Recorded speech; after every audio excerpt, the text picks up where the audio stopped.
folks, and welcome to Bear Baiting Alaska. Thanks for joining us. So today we're going to talk about some equipment basics, starting with barrel selection. Right? You have to put your bait in something at the site, and the most common way to do that is to put it in a barrel of some kind, be it a steel barrel or a plastic barrel. It's not the only way to do things, but that is the most popular. That's what I use at my sites, and so that's what we're going to talk about. So how do you decide what barrel you want? Well, first of all, the most important factor is where you're located.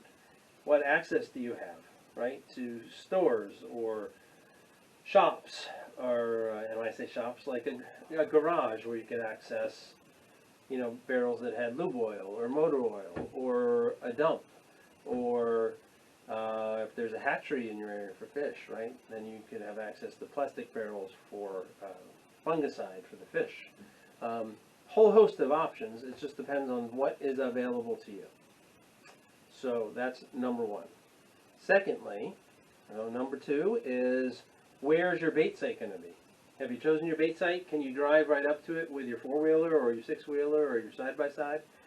If that's the case, then weight's not an option, right? But if your site is like many of mine, right, you can only access it so far by four-wheeler or other machine. Then you got to unload everything and haul it in on your back. So, in those options for very remote sites that are a long haul in, maybe plastic's the way to go. And then on top of that is what kind of bears are in your area. Plastic barrel's fine. If you have all black bears, it'll get chewed up, but it'll last for several seasons. What happens when that big brown bear or grizzly bear walks in, though, and he gets upset because he's out of food? Eventually, right, he's going to crush that barrel and destroy it. So just something to think about. Think of those barrels as disposable.